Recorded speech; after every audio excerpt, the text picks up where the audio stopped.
जी हां दोस्तों, गजब हो गया। ब्राह्मणों ने फूंक दिया योगी और मोदी के खिलाफ पूरे देश में बिगुल। बीजेपी के हाथ से निकलती जा रही बाजी। ब्राह्मणों की सीक्रेट मीटिंग में एक बहुत बड़ा फैसला। स्वागत है आप सभी का। आप देख रहे हैं द राजनीति का विशेष सेगमेंट खबर और विश्लेषण। मैं हूं जब्बार खान। तो दोस्तों, क्या वाकई उत्तर प्रदेश से लेकर के केंद्र की मोदी सरकार के लिए एक ऐसी स्थिति उत्पन्न हो गई है जिसमें अब बीजेपी के पास में डैमेज कंट्रोल के लिए कुछ नहीं बचा? क्या बीते दिनों जिस तरीके से उत्तर प्रदेश में ब्राह्मण समाज के नेताओं की बैठक हुई थी भारतीय जनता पार्टी के विधायकों की, जिससे योगी आदित्यनाथ का खेमा नाराज था, क्या अब न सिर्फ उत्तर प्रदेश बल्कि पूरे देश में बीजेपी के खिलाफ में एक ऐसी स्थिति उत्पन्न कर दी इन ब्राह्मणों ने जिससे बीजेपी की बैसाखी तो छोड़िए, बुनियाद हिल रही है? दोस्तों, दरअसल इस वक्त जो कुछ हो रहा है, चाहे वो स्वामी अभिमुक्तेश्वरानंद शंकराचार्य जी के साथ का प्रकरण हो या फिर उत्तर प्रदेश में एक मजिस्ट्रेट का इस्तीफा देना यह कहकर कि ब्राह्मणों के साथ भारतीय जनता पार्टी के साथ की सरकार दुर्व्यवहार कर रही है, या फिर देश के ब्राह्मण जो कि बुद्धिजीवी हैं उनका बीजेपी के खिलाफ सड़कों पर उतरना, या फिर विपक्ष और दूसरे लोगों के जरिए जो स्थिति उत्पन्न की गई है उसमें मोदी और योगी के लिए एक ऐसे दुराहे पर खड़े होने जैसा है जिसमें न निगलते बन रहा न उगलते बन रहा है।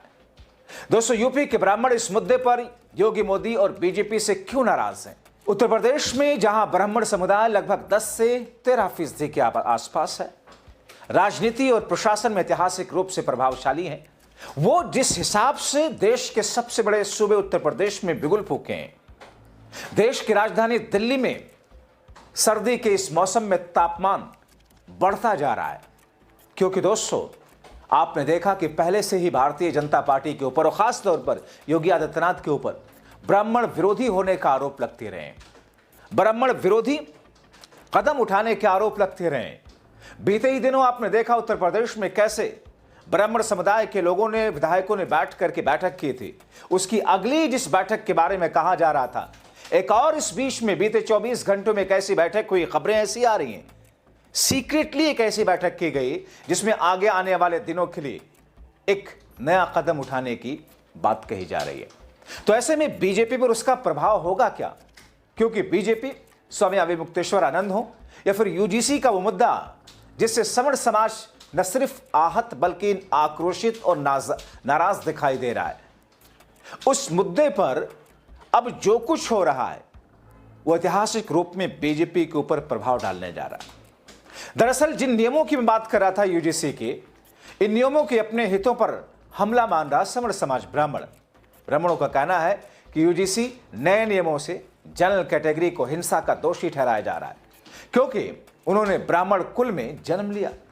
अलंकार अग्निहोत्री ने अपने इस्तीफे में यूजीसी को इसी नियम पर आपत्ति दर्ज कराई, यानी कि सवर्ण समाज ब्राह्मण समाज कहा यह जाता है कि जिसके बिना किसी की सरकार बनती नहीं है। एक दलित समाज से आने वाली एक राजनेता मायावती ने जब पूर्ण बहुमत की सरकार हासिल की तो उससे पहले उन्होंने भी सोशल मैकेनिज्म, सोशल इंजीनियरिंग करते हुए ब्राह्मणों का साथ लिया, दलितों का साथ लिया, अल्पसंख्यकों का साथ लिया।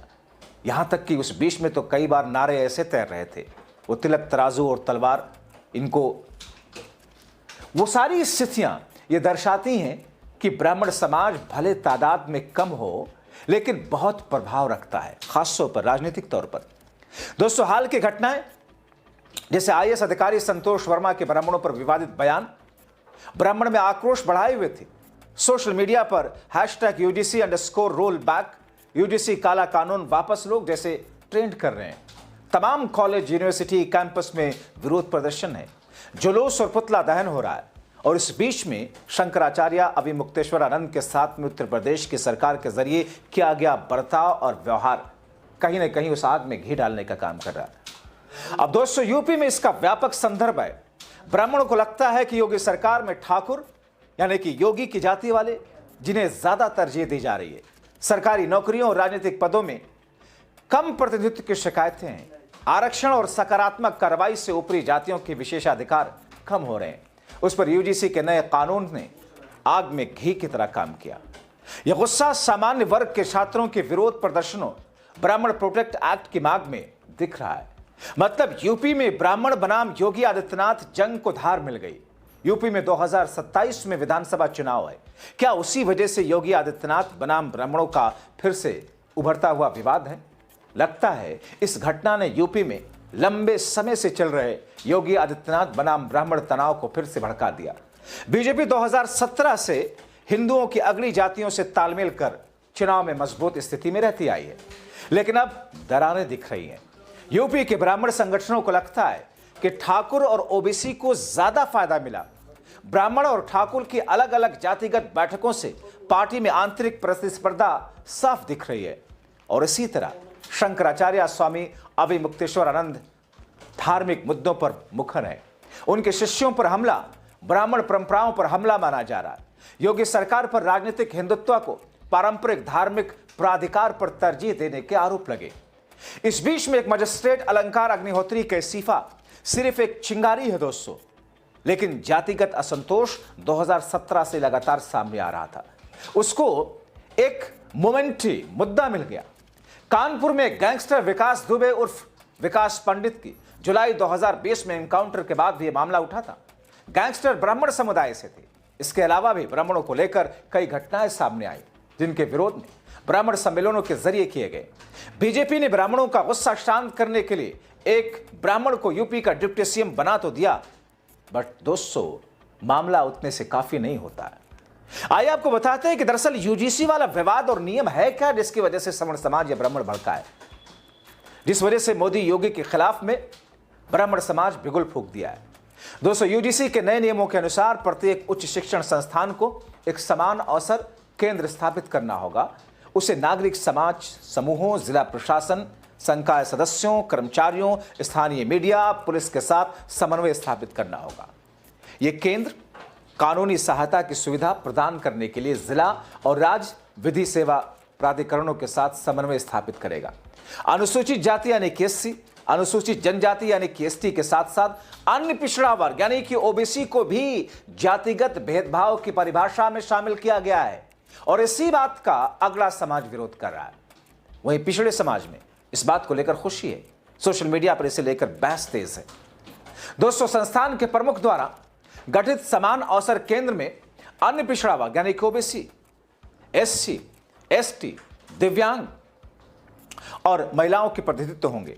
यूजीसी के नए नियमों के तहत यह केंद्र समानता से संबंधित नीतियों और कार्यक्रमों के कार्यान्वयन, वंचित समूहों को शैक्षणिक और वित्तीय मार्गदर्शन प्रदान करने, अधिकारियों और नागरिक समाज के साथ में समन्वय स्थापित करने के लिए जिम्मेदार होगा। अब पिछड़ी जातियों के छात्र, कर्मचारी और टीचर भी अपने साथ होने वाले भेदभाव और उत्पीड़न की शिकायत समान अवसर केंद्र में कर सकेंगे, और यही बिंदु दरअसल ब्राह्मणों को चुभ रहा है। हालांकि दोस्तों ये एक विवादित मुद्दा है। बहुत सारे लोग उसके पक्ष में हैं कि अगर उस कैटेगरी में ओबीसी और पिछड़े लोगों को शामिल किया गया तो ये तो वक्त की जरूरत थी, क्या गलत है। लेकिन जो लोग इसके विरोध में हैं वो कहते हैं कि इससे उस कानून का दुरुपयोग होगा। जाहिर तौर पर देश के अंदर इतने सारे बड़े बड़े कानून हैं, दुरुपयोग तो सबका होता है। डाउरी एक्ट देख लीजिए, बलात्कार के एक्ट को देख लीजिए, लेकिन इसका मतलब तो ये नहीं कि कानून खत्म कर दिया जाए। लेकिन दोस्तों इस तात्कालिक मुद्दे ने भारतीय जनता पार्टी की चूलें हिला दी है। एक आंकड़ा बताता है कि 5 वर्षों में दोस्तों 118% जातिगत भेदभाव की शिकायतें बढ़ी हैं। महज 5 वर्षों में 118%। एक रिपोर्ट के अनुसार ओबीसी को विश्वविद्यालय में नामांकन में 1990 से और फैकल्टी भर्ती में 2010 से आरक्षण दिया गया। इसके बावजूद वंचित वर्गों की भागीदारी अब भी 15% से अधिक नहीं हो सकी। एससी एसटी अत्याचार निवारण अधिनियम 1989 लागू होने के 36 वर्षों बाद भी दलित उत्पीड़न की घटनाएं लगातार बढ़ रही हैं। यूजीसी की ओर से संसदीय समिति और सुप्रीम कोर्ट के समक्ष प्रस्तुत आंकड़ों के अनुसार दोस्तों अब देखिए, उच्च शिक्षण संस्थानों में जातिगत भेदभाव की शिकायतें 5 वर्षों में 118.4% का इजाफा। यूजीसी के आंकड़ों के अनुसार 2019-20 में जहां 173 शिकायतें दर्ज हुई थी, 2023-24 में संख्या 378 हो गई। 2019-20 से 2023-24 के बीच 704 विश्वविद्यालयों और 1553 कॉलेजेस में 1160 शिकायतें यूजीसी को मिली हैं। यानी कि दोस्तों ये मुद्दा तो है गंभीर, और इस मुद्दे को निपटाने के लिए क्या सरकार के पास बस यही एक तरीका था? हालांकि दोस्तों भारतीय जनता पार्टी को सवर्णों के साथी माना जाता रहा है, लेकिन भारतीय जनता पार्टी ने दरअसल देश के अंदर सबसे बड़े वर्ग ओबीसी को अपनी तरफ खींचने के लिए, या फिर यूं कहें कि विपक्षी पार्टियों में ओबीसी का जो वोट है उसे तोड़ करके अपने साइड लाने के लिए एक ऐसा फैसला ले लिया जिससे उनके कोर वोट बैंक यानी कि सवर्ण जाति की न सिर्फ तकलीफ पहुंचाई बल्कि आक्रोशित कर दिया है। आप याद कीजिए जातिगत जनगणना वाली बात। विपक्ष लगातार मोदी सरकार को इस बात के लिए विवश करने पर कोशिश करता रहा कि करवाइए करवाइए, मगर मोदी साहब क्या कहते थे? ये तो घोर अन्याय होगा, ये तो हिंदुओं को बांटने की एक साजिश है। आपको याद होगा कि जब बिहार में नीतीश कुमार की सरकार ने, जब तेजस्वी के साथ उनकी सरकार थी, तो जातिगत सर्वेक्षण कराया और मोदी साहब ने क्या कहा कि नीतीश बाबू ने घोर पाप किया है, हिंदुओं को बांटने की एक कोशिश की है। जातिगत सर्वेक्षण और जाति गणना, इन दोनों के विरुद्ध न सिर्फ संघ, न सिर्फ भारतीय जनता पार्टी, बल्कि पूरा का पूरा बीजेपी से जुड़ा हुआ कुनबा खड़ा हुआ था। मगर अचानक एक ऐसा मुद्दा आया कि अचानक मोदी साहब ने फैसला ले, नहीं हम जातिगत जनगणना कराएंगे। लोग हक्का बक्का रह गए। ऑपरेशन सिंदूर के बाद लोगों को यह लग रहा था कि शायद कोई बड़ा ऑपरेशन होगा, मगर उस पाकिस्तान के खिलाफ बड़े ऑपरेशन से पहले मोदी का ऑपरेशन यही था कि हम जातिगत जनगणना कराएंगे। मगर दोस्तों आपको क्या याद है कि महिला आरक्षण को लेकर के कितना वक्त हो गया? मोदी सरकार ने एक कानून बनाया, लेकिन बड़ी चतुराई से उसे कब से इंप्लीमेंट किया जाएगा, लागू कब से किया जाएगा, उसकी कोई डेडलाइन नहीं बताई। तो इंतजार कीजिए 2029 का चुनाव। जब 2029 का लोकसभा चुनाव होगा तो मोदी साहब उस कानून को लाने का प्रयास करेंगे ताकि लगे कि देखो हमने महिलाओं को सम्मान दिया। अब दोस्तों जातिगत जनगणना की उस खबर को लेकर मोदी साहब ने एक झटके में फैसला ले लिया। लोग हैरान थे, बीजेपी परेशान थी कि ये क्या कर दिया, गटर मीडिया के एंकर परेशान थे कि ये क्या कर दिया।